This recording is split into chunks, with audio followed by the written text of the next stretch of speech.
Storytelling é uma ferramenta poderosa de transformação do ser humano, é uma ferramenta antiga, milenar, que ao ser utilizada, compartilhada pelo ser humano, cria grandes impactos. Vou dar um exemplo numa história. O storytelling é isso, a gente fala menos e conta mais. Esse é o poder de uma história. Então, por exemplo, uma história zen budista de um arqueiro zen que cavalgava no Tibete e ele passa atrás de um mosteiro e vê monges bebendo, bebericando álcool, dançando, cantando, felizes da vida, felizes.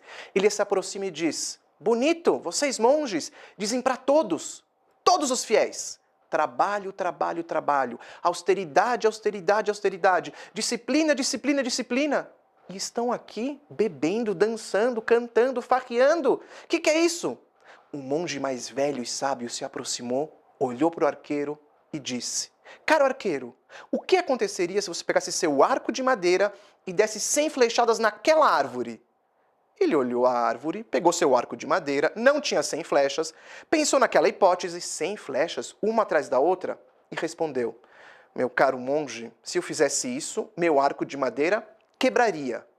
Então o monge concluiu: caro arqueiro, nós, os homens, somos como seu arco de madeira. Se só trabalhamos, só austeridade, só disciplina, quebramos como seu arco de madeira. Deve haver equilíbrio entre trabalho, austeridade, disciplina e prazer, arte, compartilhar histórias, alegrias, tristezas, para não quebrar. Isso é storytelling.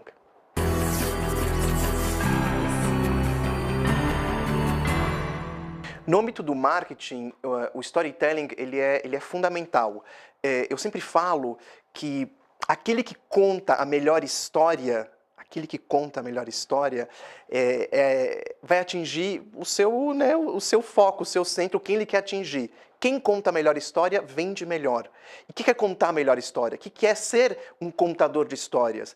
Isso é um assunto que não dá para falar agora, é um assunto muito longo, são milênios de prática da arte do narrador, mas existem algumas características que fazem um bom contador de histórias vender melhor o seu discurso, a sua ideia. Isso não só no âmbito do marketing, a gente falando aqui do marketing, mas no âmbito político, por exemplo. O político que conta a melhor história ganha o eleitor. O homem que conta a melhor história ganha a mulher e vice-versa. Aquele que tem incorporado a arte de narrar histórias está sendo mais olhado, mais focado, ele conquista, ele agrega, ele é um agregador. O contador de histórias, quando eu começo a contar uma história, para adultos ou para crianças, sempre acontece a mesma coisa. Pode ter 2 pessoas na minha frente. Passa 5 minutos, eu estou num espaço público, já tem 10 pessoas, depois 15, depois 20. Ele agrega, a pessoa ouve o que você tem para contar. Os benefícios são assim, não dá nem para mensurar os benefícios. Desde da competência, que quando a gente conta a história, o outro aprende a te escutar, a história ela é uma boa conselheira, ela exemplifica conceitos como ninguém. Por exemplo, vou contar uma história que eu já contei em algumas empresas. Tem uma história bem curta, indiana, uma lenda indiana, que tem um dos meus livros, que conta que uma serpente venenosa estava atrás de um vagalume. O vagalume olhou para a serpente e disse: você vai me comer? A serpente: foi, morreu. O vagalume: mas nada a ver vagalume e serpente? Sinto muito. O vagalume: posso fazer 3 perguntas antes de morrer? A serpente: fica à vontade. Primeira pergunta: eu faço parte da sua cadeia alimentar? A serpente se aproximou e disse: não. Segunda pergunta: eu te fiz algum mal? Ela foi se aproximando. Não. Terceira, então por que você quer me comer? A serpente levantou para dar o bote e respondeu: porque eu não suporto o seu brilho. Nhac! Acabei de contar essa história para um grupo de altos executivos. No dia seguinte, um diretor da área de marketing me liga e me conta que colocou no grupo que ele liderava essa história. Porque ele sentia que rolava uma inveja, rolava lá um brilho aqui, acolá, e ele ficou impressionado que quando ele colocou a história na mesa, porque se ele falasse de uma forma formal, ninguém lá, imagina, eu não sou invejoso, ninguém ia dar bola. Ele colocou a história e começou a rolar conversa. Storytelling é isso. Faz o outro contar a sua história, compartilhar de uma forma segura. Uma forma que está lá segura. Bom, a história, então vamos falar sobre a história. E a tensão baixou naquela equipe que ele liderava. Esse é o poder da história.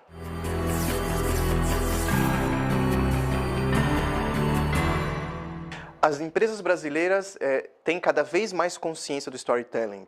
Eu não sou da área empresarial, eu sou um acadêmico, eu sou um escritor, e nos últimos 10 anos eu nunca fui tão chamado para o mundo corporativo para falar sobre essa arte. Ou seja, as empresas estão olhando para isso, vendo essa importância na Europa, nos Estados Unidos, tem centros que estudam o storytelling. Eu vejo sim um processo aqui no Brasil de olhar para isso não como um simples entretenimento, porque às vezes você tem esse erro. Storytelling é para criança. Eu nunca vou esquecer que eu faço isso há 20 anos, trabalho com narrativas, estudo há 20 anos, e quando eu comecei, eu nunca vou esquecer. Eu estava numa livraria, eu era moleque, jovem, e tinham, sei lá, umas 10 crianças e seus pais me assistindo.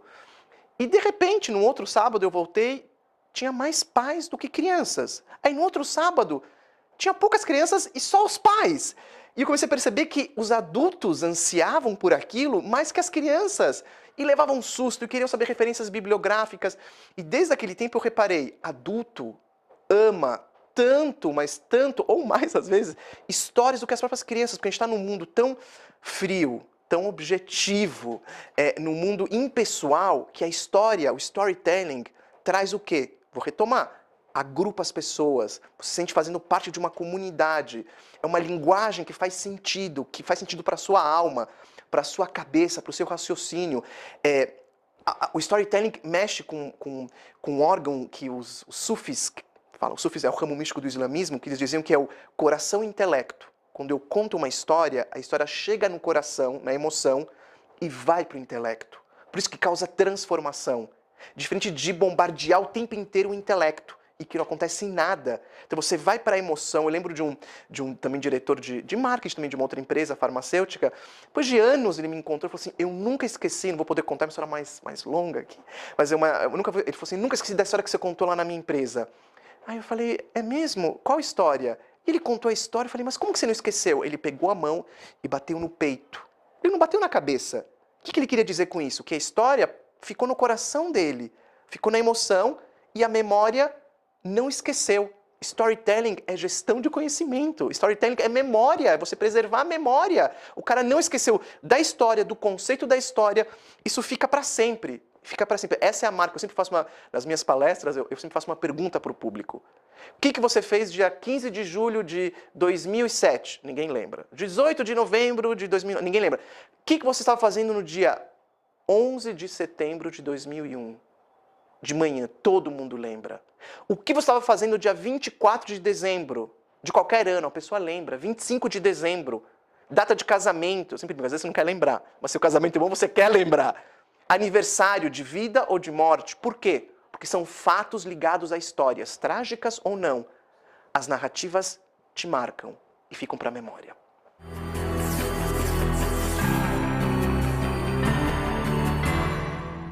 As novas mídias potencializam a prática do storytelling, mas eu acho que... vou falar que tenho certeza, porque eu pratico isso, tanto nas mídias como na vida real.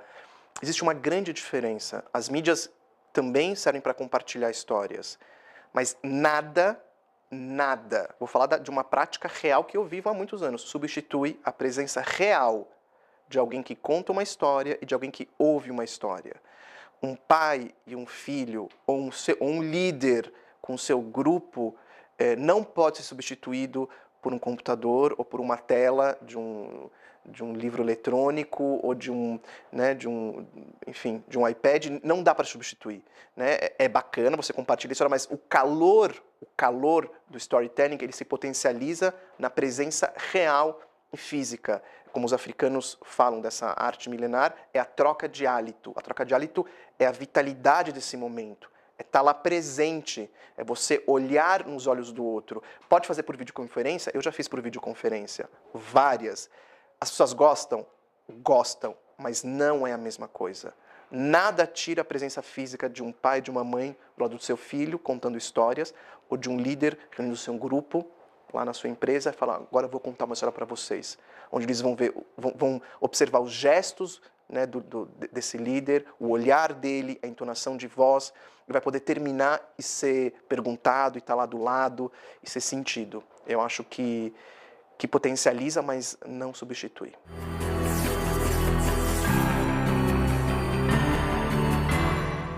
O storytelling é uma tecnologia que não envelhece porque continuamos sendo seres contadores de histórias. Por mais tecnológico que seja o mundo, por mais, às vezes eu chamo até de autista, né? Às vezes a gente está vendo, a gente não sei, as pessoas estão começando a observar as ruas. Eu sou um grande observador, não só do meu mundo interior, como do mundo exterior. Acho que esse papel de escritor faço muito isso. Eu olho muito as miudezas da alma. As formigas subindo na parede me interessam muito, e essas formigas pequenininhas às vezes representam um universo. E eu sou um observador dessas formigas, das formiguinhas.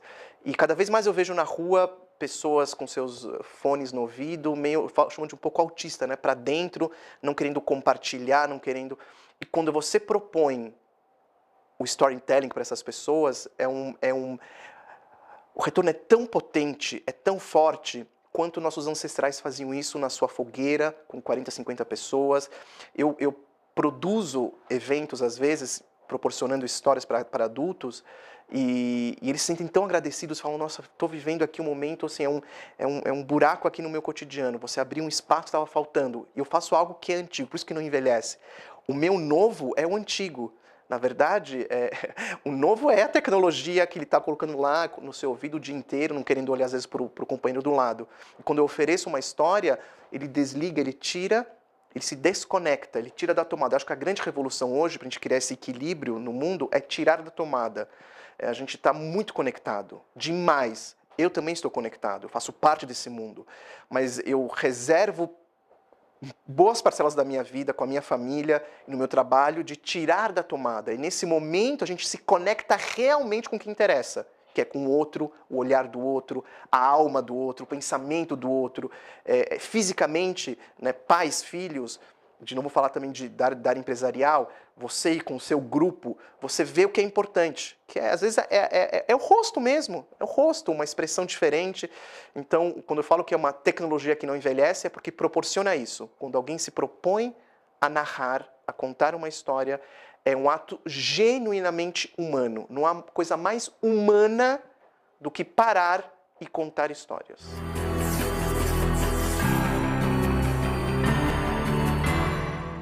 Então, eu tenho mais de 50 livros publicados no Brasil, na Europa e na Ásia. Eu escrevo literatura infantil, juvenil e adulta também, duas publicações teóricas adultas. Eu queria só compartilhar uma que eu acho que tem tudo a ver com nossa conversa sobre histórias e a importância da comunicação. E é um livro belíssimo. Eu trouxe a publicação coreana desse livro, que chama Telefone Sem Fio.